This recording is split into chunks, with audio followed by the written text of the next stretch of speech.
Irmãos queridos, eu quero cumprimentá-los mais uma vez com a graça e a paz do Senhor Jesus.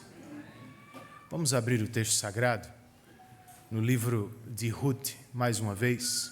Ruth, capítulo de número 2. É um livro que fica mais ao início do Antigo Testamento. Você vai encontrá-lo aí entre os livros de Juízes e 1 Samuel. Pela manhã nós consideramos o capítulo 1. E agora à noite eu quero estudar com vocês o capítulo de número 2. E já que o pastor Maurício não está aqui, vou falar bem baixinho. Quem quiser batizar os filhos, a gente desliga a transmissão. E eu prometo que eles serão melhores. Não podia perder, né? Ruth, capítulo de número 2, irmãos. O microfone está certo aqui assim? Tá? Posso ficar distante? Posso. Jesus nunca disse que a casa construída sobre a rocha escaparia da chuva. Obrigado, querido. O que disse ao fim do sermão da montanha foi: caiu a chuva, transbordaram os rios, sopraram os ventos e deram contra ela, e ela não caiu, porque tinha os seus alicerces firmados sobre a rocha. Mas veja, a chuva caiu. A chuva sempre cai. Na vida sempre chove. Às vezes ela é mais fraca, às vezes é mais forte, mas é um fato, sempre chove. Por isso a questão real não pode ser: será que a chuva forte vai cair sobre a minha casa? A questão real precisa ser: quando a chuva cair, onde vamos nos abrigar? Quando os ventos fortes derem contra a nossa casa, contra a nossa família, onde nos apoiaremos? Quando o temporal surgir, gente, quem vai ser nosso refúgio? A resposta aparece no verso 12 deste capítulo de Ruth, palavras de Boaz para Ruth. E eu quero abrir lendo este versículo. Ruth 2, verso 12, na versão que eu tenho em mãos, o texto sagrado nos diz: o Senhor lhe retribua o que você tem feito, que seja ricamente recompensada pelo Senhor, o Deus de Israel, sob cujas asas você veio buscar refúgio. Vamos orar mais uma vez? Espírito Santo, nós estamos diante de Tua palavra. E por isso nós te rogamos que ela seja lâmpada para os nossos pés, a luz que ilumina o nosso caminho. Fala-nos poderosamente e que sejas outra vez refúgio para o teu povo no temporal. Te rogamos por tua assistência, Espírito, e o fazemos em nome de Jesus e para a glória dele. Amém.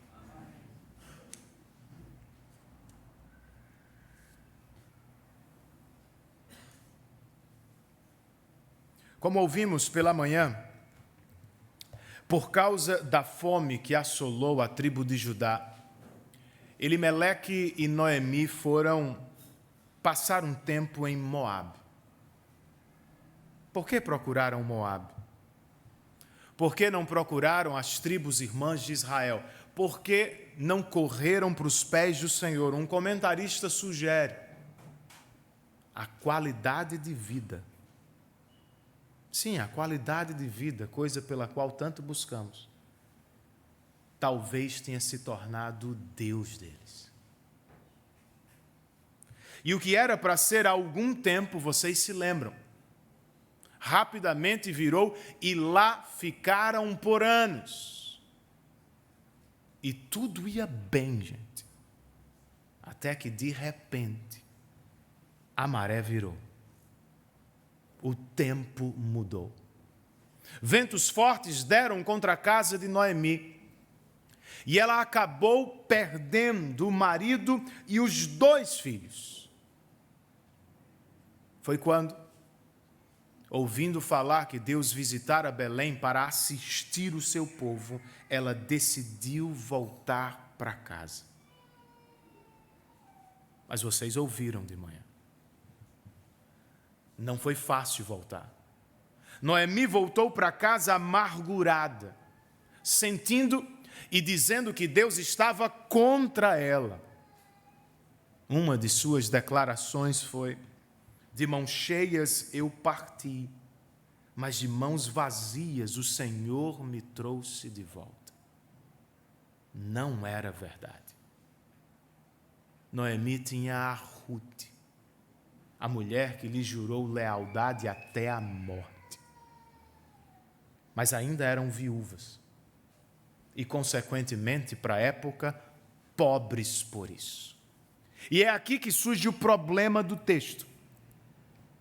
A questão do capítulo 2 é: quem vai cuidar dessas 2 mulheres, viúvas e pobres? A resposta, outra vez, está na boca de Boaz, que disse a Ruth: Deus cuidará de vocês. Por quê, irmãos? Porque Deus sempre é refúgio do seu povo no temporal. Você está ouvindo, irmão? Você realmente crê nisso? Como é que provamos e nos beneficiamos desta mensagem poderosa? O texto do capítulo 2 nos prova esta mensagem em 3 cenas.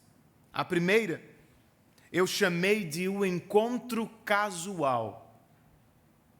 Verso 1. Volte os seus olhos para o texto comigo e acompanhe a leitura. O narrador sagrado escreve: Noemi tinha um parente por parte do marido. Era um homem rico e influente. Pertencia ao clã de Elimeleque e chamava-se Boaz. De novo, as mãos de Noemi não estavam vazias coisa nenhuma. Ela tinha a Ruth, que veio com ela, e ela tinha, agora descobrimos, um parente por parte de Boaz, ou melhor, por parte de Elimeleque. E não era qualquer parente, irmãos. Este homem, chamado Boaz, diz o texto, era rico e influente. O que significa que, se quisesse, ele podia redimir, resgatar Noemi e Ruth. Mas será que o fará? Ao que tudo indica, voltando para casa, Noemi nem se lembrou dele. Nem pensou em Boaz. Por isso, versos 2 e 3, Ruth, a moabita, disse a Noemi: vou recolher espigas no campo daquele que me permitir. Vá, minha filha, respondeu-lhe Noemi. Então ela foi a recolher espigas atrás dos ceifeiros. Casualmente entrou justo na parte da plantação que pertencia a Boaz, que era do clã de Elimeleque. Ruth decidiu fazer alguma coisa. Se Noemi não vai, eu vou trabalhar no campo daquele que me permitir. E talvez ela nem soubesse. Mas na lei do Deus de Israel, havia provisão para ela. Em Levítico 19 se lê: quando fizerem a colheita da sua terra, não colham até as extremidades, nem ajuntem as espigas caídas. Não passem 2 vezes pela vinha, nem apanhem as uvas que tiverem caído. Deixem-nas para o necessitado e para o estrangeiro. Essa era a bolsa trabalho de Israel. Não tinha nada de venham e recebam. A ordem era: venham e trabalhem se querem sobreviver. Foi o que Ruth fez. E casualmente, ela foi parar justo nas plantações de Boaz. É como se o autor sagrado piscasse para os leitores e perguntasse: casualmente? Vocês acreditam nisso? É claro que não, irmãos. Deus, providencialmente, sabiamente, cuidadosamente, guiou os pés de Ruth e a levou aos campos de Boaz. E o texto continua, verso 4. Naquele exato momento, Boaz chegou de Belém e saudou os ceifeiros: o Senhor esteja com vocês. E eles responderam: o Senhor te abençoe. Coincidência? Que nada, gente. Pura providência divina. Além de cumprimentar os empregados, versos 5, 6 e 7, Boaz perguntou ao capataz dos ceifeiros: a quem pertence aquela moça? E o capataz respondeu: é uma moabita que voltou de Moabe com Noemi. Ela me pediu que a deixasse recolher e juntar espigas entre os feixes, após os ceifeiros. Ela chegou cedo e está em pé até agora. Só sentou-se um pouco no abrigo. A quem pertence aquela moça? Boaz notou e quis saber quem era Ruth. O capataz não sabe sequer o nome dela,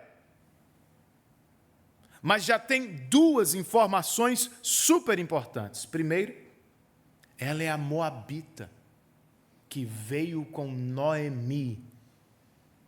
Segunda, ela chegou cedo e está em pé até agora. E com isso, nós aprendemos algo sobre trabalho e provisão, gente. Sim, Deus viera em auxílio de seu povo. Tinha pão outra vez na casa do pão, mas quem quisesse comer, tinha que trabalhar. Tinha que colher. E é o que lemos também no Novo Testamento, gente. Aos Tessalonicenses, o apóstolo Paulo escreveu: se alguém não quiser trabalhar, também não coma. Pois ouvimos que alguns de vocês estão ociosos, não trabalham, mas andam se intrometendo na vida alheia. A tais pessoas ordenamos que trabalhem tranquilamente e comam o seu próprio pão. Essa é a ordem bíblica do Antigo e do Novo Testamentos. Ao que parece, Noemi não tinha forças para trabalhar. Não porque fosse velha demais, não porque estivesse doente. A amargura tornou esta mulher improdutiva. Ruth, por sua vez, não tinha tempo a perder. Não podia parar na reclamação. O pão não cairia do céu, por isso ela arregaçou as mangas e foi à luta. Ela disse: eu vou colher espigas no campo daquele que me permitir. Ela não sabe quem vai lhe permitir, se este ou aquele. Mas porque precisa sobreviver, ela vai à luta e bate nas portas que estão disponíveis. Vamos aprender com isso? Nós não somos chamados a ficar esperando que as coisas simplesmente aconteçam, gente. Nós somos chamados a fazer aquilo que está ao nosso alcance. Adolescente, você quer tirar boas notas? Estude. Quer passar no vestibular? Estude muito. Irmão, quer crescer na carreira profissional? Estude e trabalhe um bocado. Quer empreender neste país? Faça como Ruth. Ela chegou cedo e está em pé até agora. Não tem outro caminho. Se queremos alguma coisa na vida para a glória de Deus e para o bem da igreja e da nossa família, nós precisamos trabalhar duro, orar sempre. Mas não fique só orando, não. Estude, trabalhe, vá à luta. Com isso, irmãos, eu não estou dizendo que vamos conquistar tudo o que queremos na força do braço. Nem mesmo que vamos conquistar tudo o que queremos. Há outro fator em movimento aqui que precisa ser considerado. Chama-se providência de Deus. Ruth saiu para trabalhar, era a parte que lhe cabia. Mas quem a levou aos campos de Boaz? Foi o Senhor, sob cujas asas ela veio buscar refúgio. E veja isso, Ruth não ouviu uma voz do céu. Não recebeu uma profetada. Não teve uma visão. Ela só saiu para trabalhar. Ela só resolveu bater as portas. Ela foi indo, tentando. Ainda assim, Deus a guiou e a colocou no lugar certo, na hora certa. Quantas vezes já não vivemos o mesmo, gente? Será que foi o acaso que o levou ao local em que você conheceu o seu cônjuge? Você acha mesmo que foi a sorte que te colocou diante de um amigo crente, de quem você ouviu o evangelho pela primeira vez? Não, gente. Como diz aquele adesivo do carro, nunca foi sorte, sempre foi Deus. De fato. Mas a bronca é, do lado de cá, nem sempre nós entendemos o que Deus está a fazer. Noemi se perguntava por que tudo isso? Por que ele me trouxe de volta? Ruth se perguntava, e agora? Quem vai me abrir as portas do trabalho? De modo semelhante, você fica perdido às vezes na vida, se perguntando o que é que Deus está fazendo. E se esta confusão perdura na tua mente, ela tem a tendência de descer para o coração e gerar dúvidas. Será mesmo que Deus está trabalhando? Será que Ele me percebe? Será que Deus se importa? Irmãos queridos, nós jamais vamos entender Deus plenamente, nem no céu. É impossível dominar a vontade de Deus, no que diz respeito à vontade secreta de Deus. Nós só a conhecemos olhando para trás, quando ela já foi realizada. Então não dá para saber de tudo, não dá para entender tudo, mas nós podemos saber quem é Deus em sua revelação,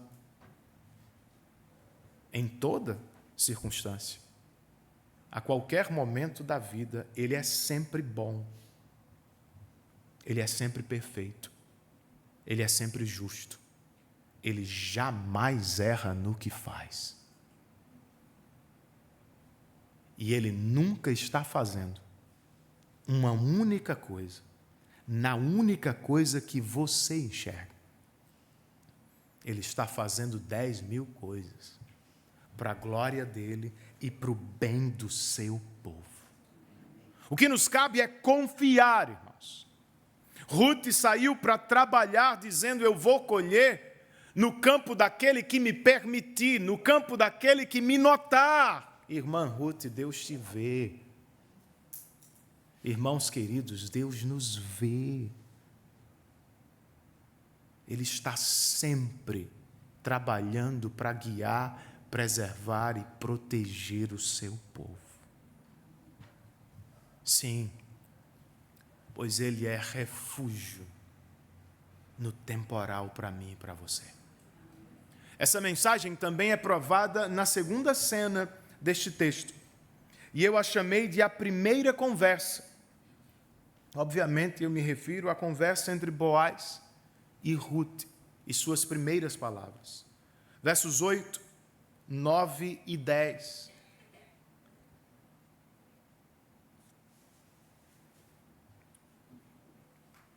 Disse então Boaz a Ruth: ouça bem, minha filha, não vá colher noutra lavoura, nem se afaste daqui.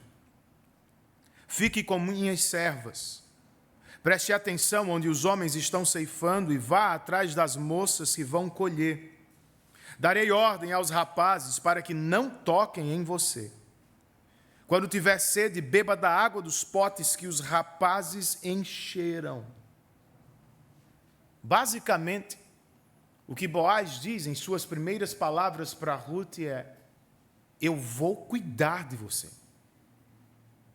Você pode colher com as minhas servas, você pode beber da minha água e fique tranquila, aqui ninguém vai te fazer mal. E se você acha isso estranho, lembre-se, é a época dos juízes. Se você fizer a leitura dos últimos capítulos de Juízes, você vai ficar estarrecido com o que às vezes acontece no meio do povo de Deus.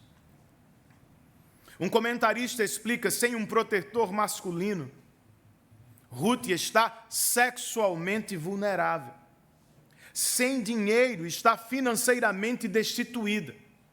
Sem amigos, é solitária. E fora de seu país, está aberta a todo tipo de preconceito. Tudo isso muda quando Boaz lhe dirige suas primeiras palavras. Ao ouvi-las, de tão maravilhada que ficou em suas primeiras palavras para ele, ela pergunta: por que achei favor aos teus olhos? Por que se importar comigo, uma estrangeira? É uma pergunta profunda, irmãos.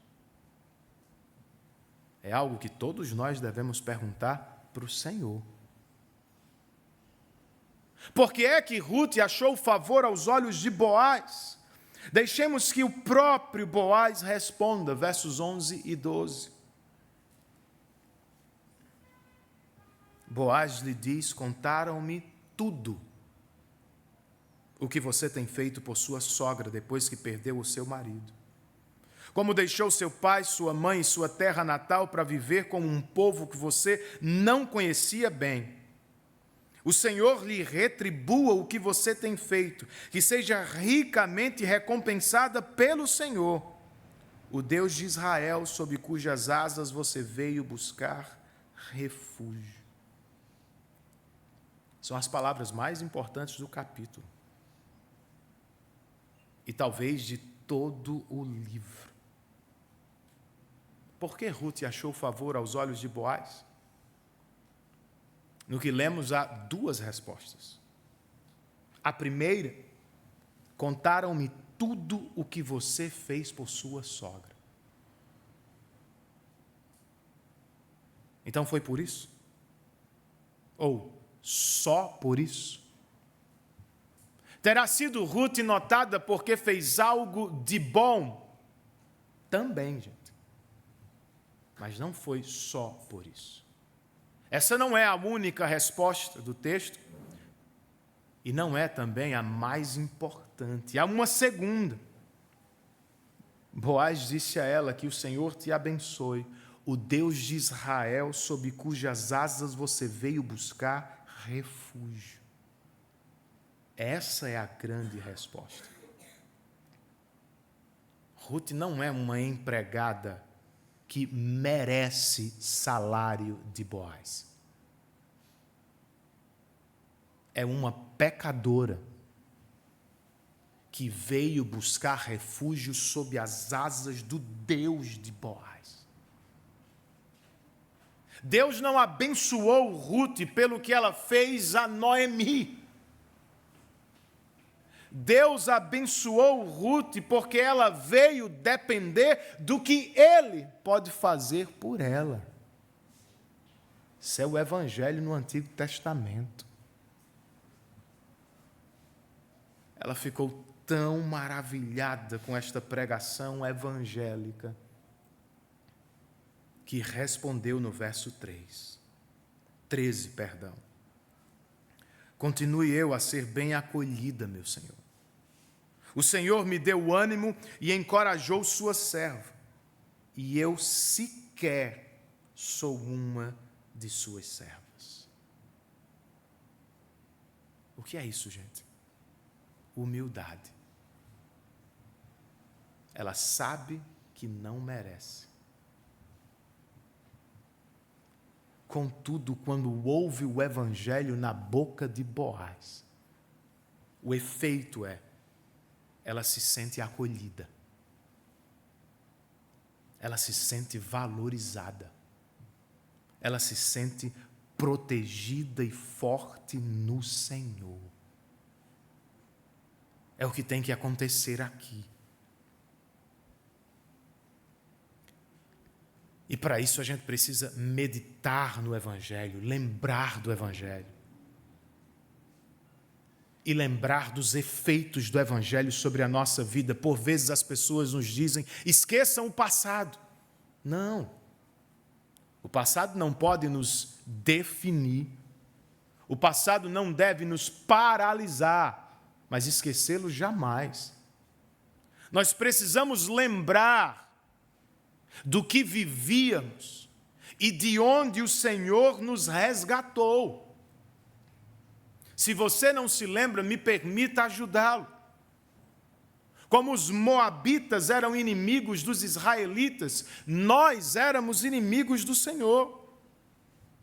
E como Ruth não pertencia a Israel, nós não pertencíamos à família de Deus.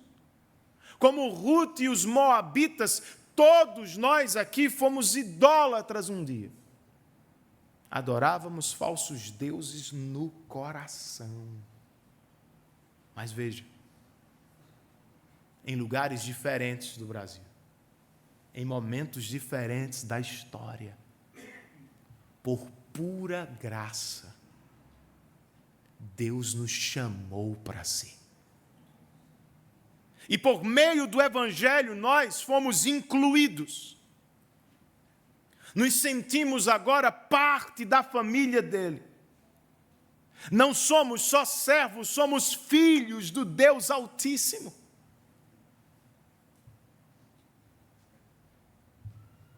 Somos fortalecidos no Evangelho. Por isso, eu te pergunto: como não vamos imitar a irmã Ruth?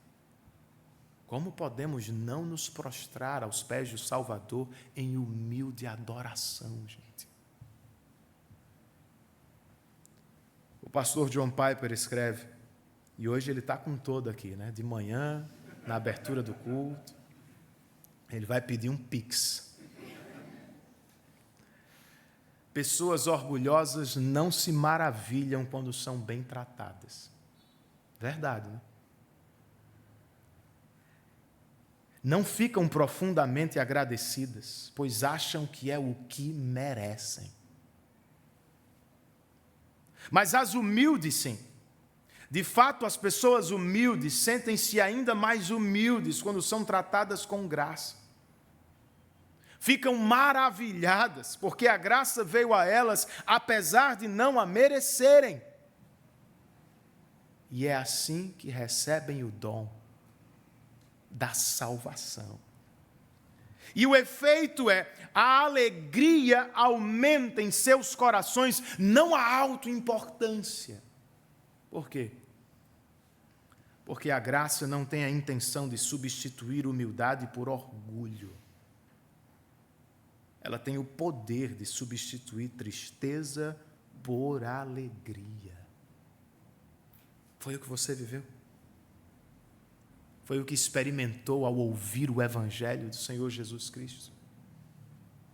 Boaz, porque percebia-se acolhido pelo Deus de Israel, acolheu uma moabita.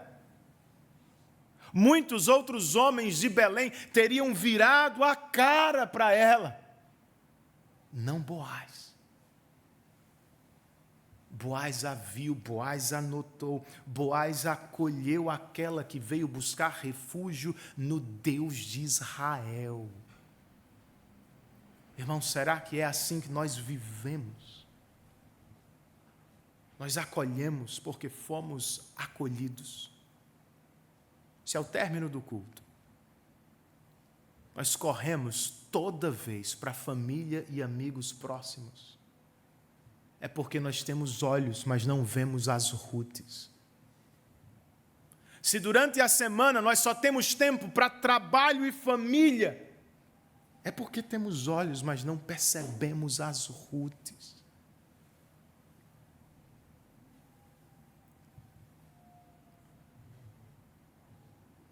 Talvez sejam diferentes. Talvez tenham acabado de chegar no nosso meio. Talvez falem mais alto, mais baixo. Talvez sejam flamenguistas, vascaínos. E daí, irmão? Se vieram buscar refúgio sob as asas do nosso Deus, são nossos irmãos em Cristo. Glorifiquemos a Deus como uma igreja acolhedora. Mais uma coisa ainda nesta divisão, o que lhe impressiona em uma pessoa, a ponto de você parar e olhar para ela? Ruth não era uma atriz de Hollywood ou global. Ruth era uma mulher estrangeira, pobre. E a esta altura da narrativa estava trabalhando num sol escaldante. Mas algo chamou a atenção de Boaz. Duas coisas. Contaram-me tudo o que você fez por sua sogra, ele já sabia. Deus te abençoe.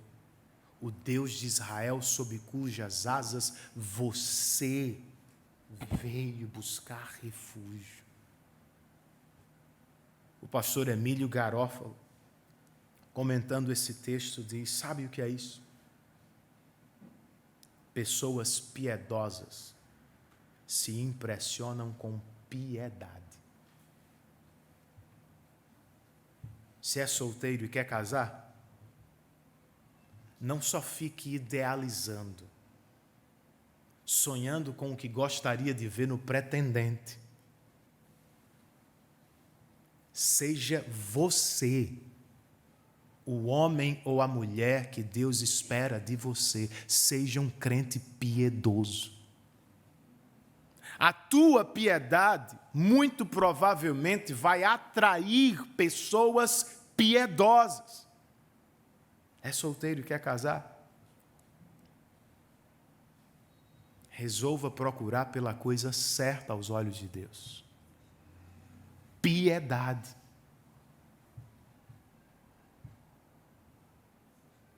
Não é a beleza física, a condição financeira, a história da família. Podem ser detalhes, Mas o que realmente importa é, ele é piedoso. Esse jovem para quem eu estou olhando leva Deus a sério, seu reino lhe é importante. Esta menina que saltou aos meus olhos é piedosa. Ela conhece o meu Deus. Ela tem compromisso com Ele. Os sonhos dela são submissos aos sonhos de Deus.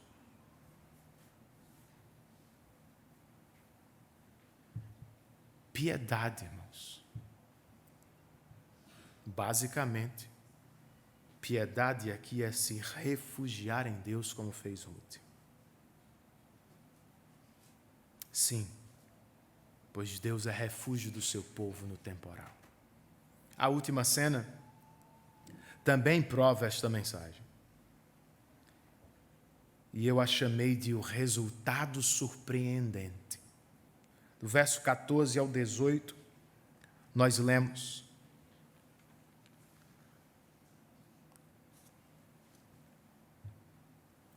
Na hora da refeição, Boaz lhe disse: Venha cá, pegue um pedaço de pão e molhe-o no vinagre.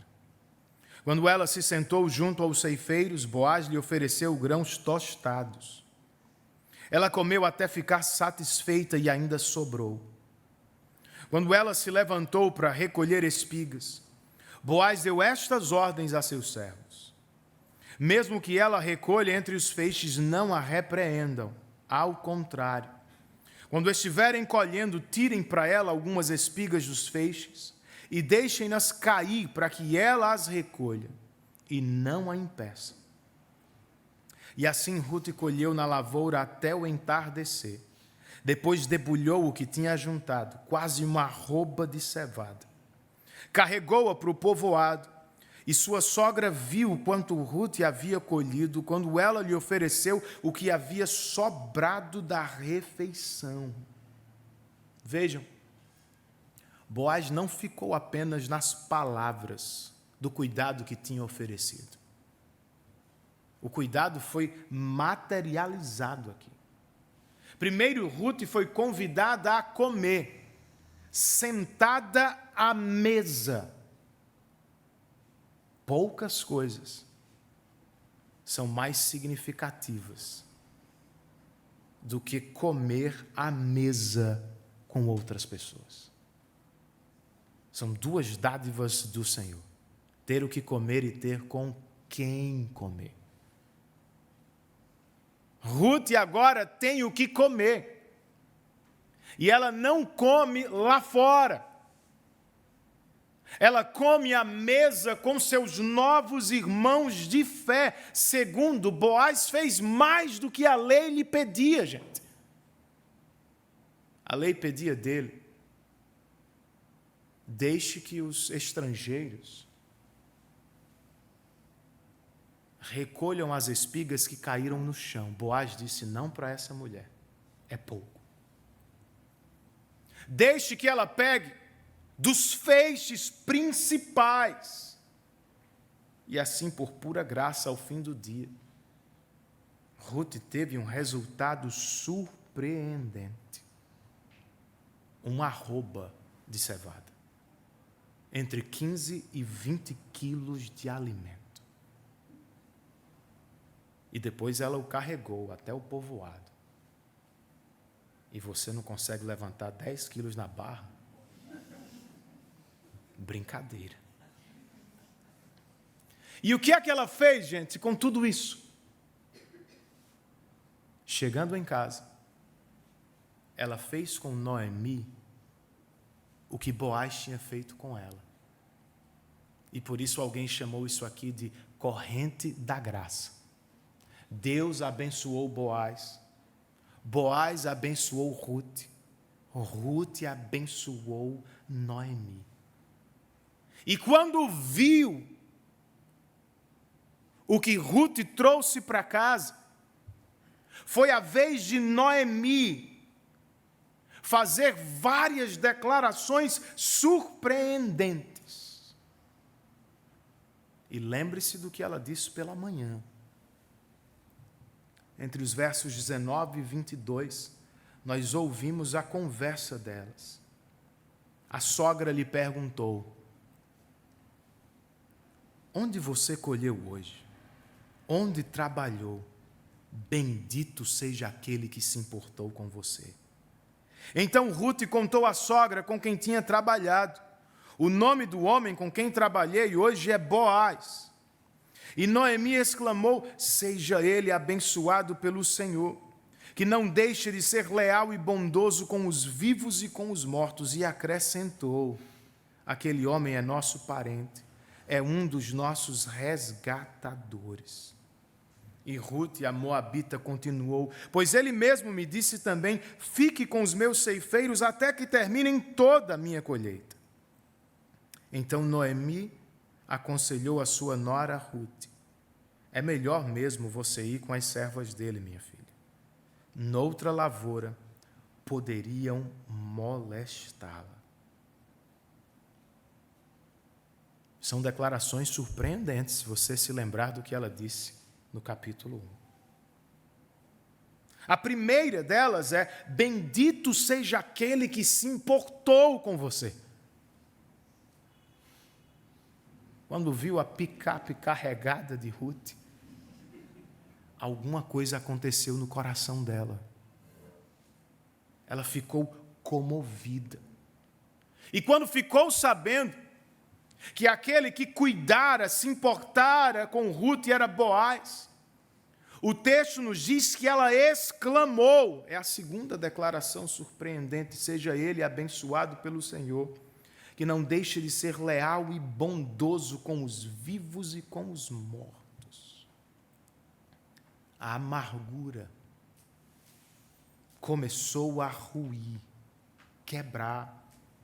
Noemi, que tinha dito antes: de mãos cheias eu parti e de mãos vazias o Senhor me trouxe de volta.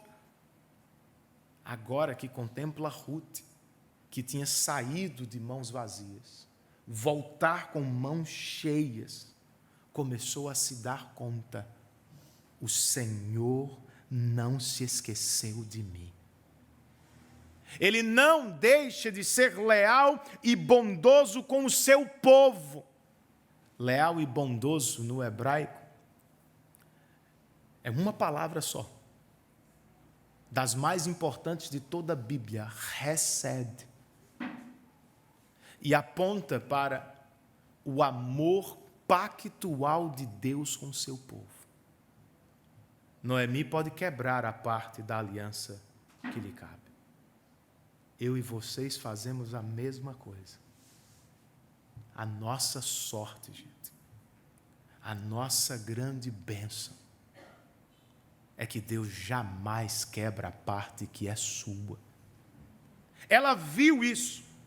Outra declaração surpreendente: aquele homem é nosso parente, Rute, é um dos nossos resgatadores, lembre-se. Quando voltou, ela nem pensou em Boaz.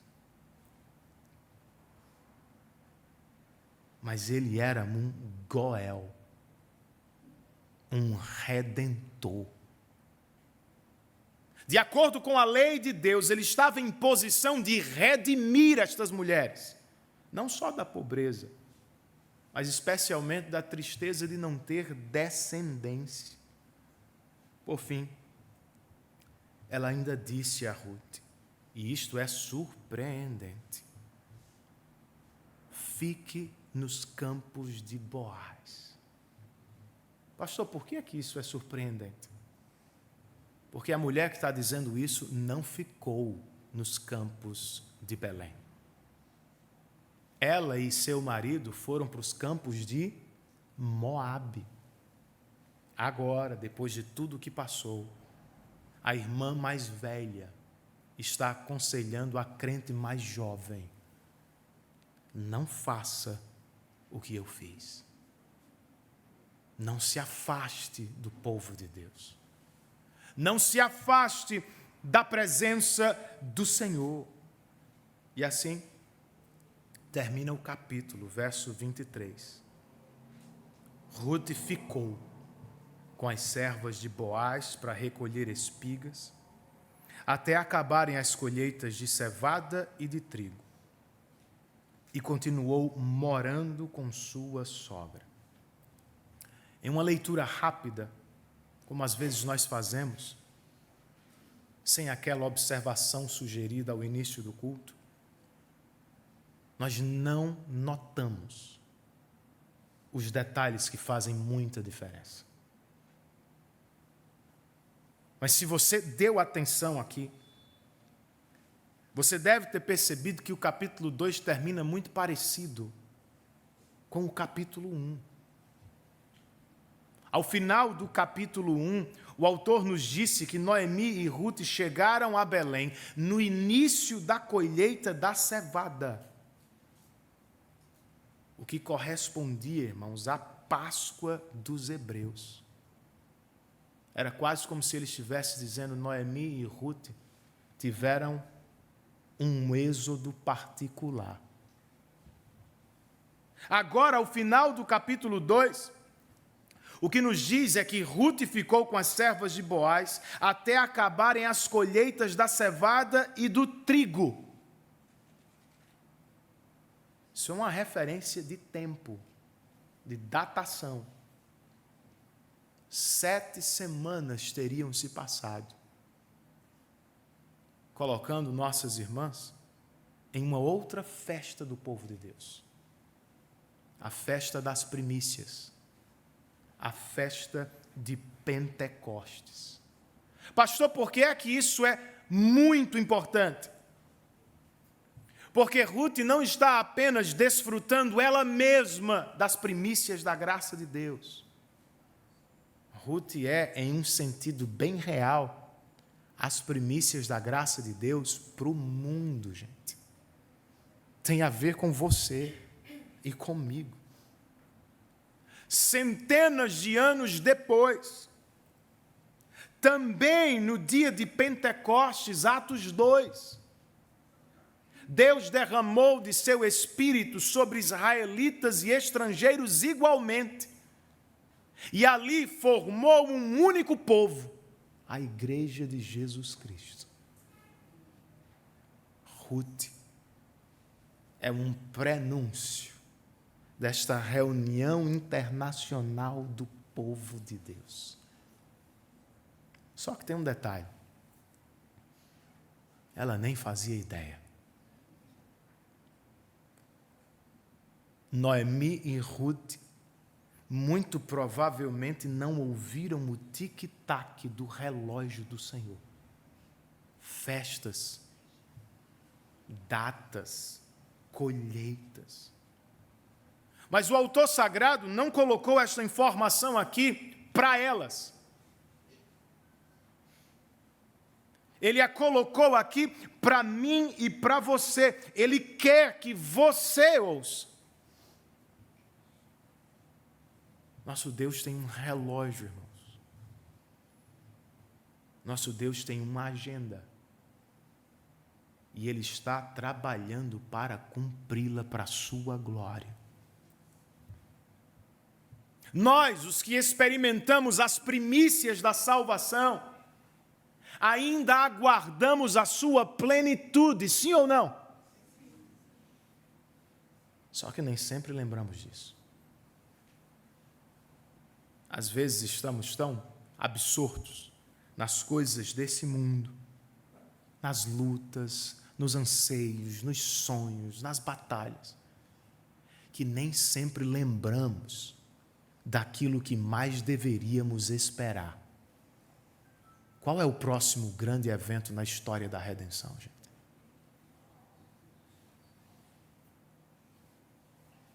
Não é fazer uma viagem internacional.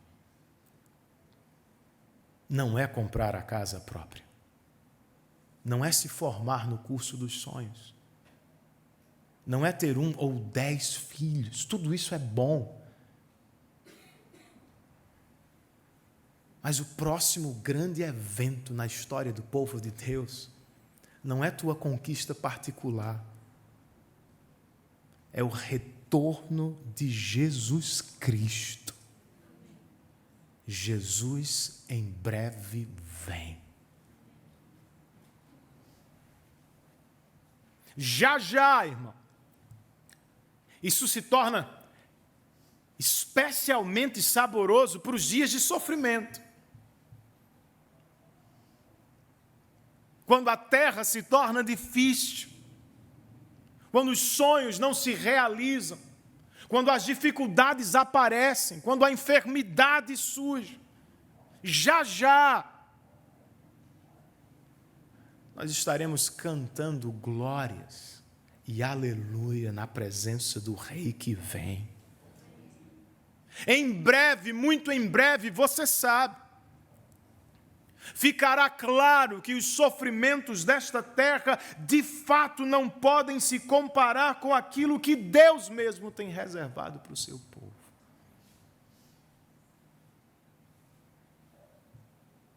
Então esperemos no Senhor e finquemos os pés em Belém. Se a coisa apertar, irmão, se a vida ficar difícil, não fuja para Moabe, fique em Belém, fique com o povo de Deus. Escute os mais velhos, escute a Noemi que disse a Ruth e diz a mim e a você, eu fui para Moabe e quebrei a cara. Me voltei para o Senhor e descobri, Ele continua o mesmo. O seu amor não mudou. Ele continua me amando. E é aqui, Ruth, aqui mesmo, que Ele vai nos trazer a provisão que tanto precisamos. Irmãos, isto é uma promessa da palavra de Deus. Se Ele vai te dar o sonho de consumo que você nutre no coração, não tenho nem ideia. Se for para a tua tristeza espiritual, que Ele nunca te dê. Mas sobre a provisão das nossas necessidades, Paulo disse aos Filipenses, o meu Deus suprirá todas as necessidades de vocês, não segundo o Banco Nacional, segundo as riquezas que estão escondidas em Cristo Jesus. Aos romanos, Deus, que não poupou seu próprio Filho, mas que antes o entregou por todos nós, como não nos dará com Ele e de graça todas as coisas das quais precisamos? Fique em Belém. Mas caso tenha se afastado, como fez Noemi, caso esteja amargurado, amargurada, como estava Noemi, lembre-se de Boaz. Melhor, lembre-se e volte-se para Cristo. Por que Boaz é tão elogiado no nosso texto, irmãos? Não estou perguntando o que você acha, estou perguntando o que está escrito. O texto o elogia. Ele era um homem rico, um homem influente, um homem bondoso, atencioso, generoso, amado por seus empregados, por seus servos.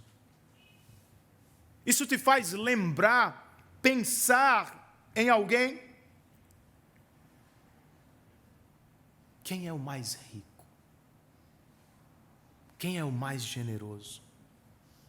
Quem é o mais respeitado? Quem é o dono de toda a terra? Quem cumpriu toda a lei de Deus? Quem é o perfeito retrato da Hesed, do amor pactual do Senhor? Cristo, irmãos.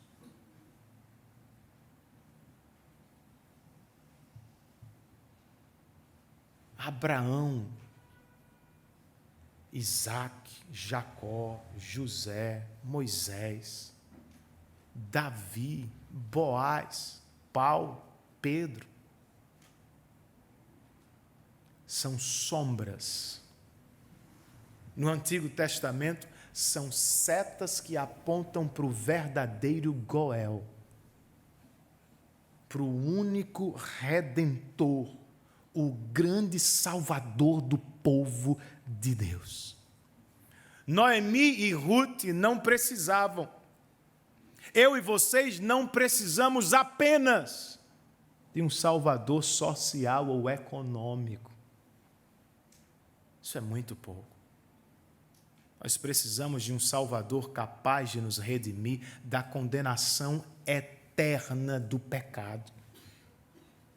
E foi o que Cristo fez. O Redentor nos amou com amor leal. E por isso morreu pendurado na cruz do Calvário. O preço da nossa salvação foi a morte dele. A oferta para suprir nossa maior necessidade, perdão de pecados, foi a entrega voluntária daquele que nunca pecou. Cristo nos amou, Cristo nos salvou com amor leal. Tudo porque Ele ama ser abrigo no temporal. Abrigo no pior dos temporais. Se o Espírito te permitir, dando-te visão espiritual hoje, venha a Cristo e seja salvo da condenação eterna.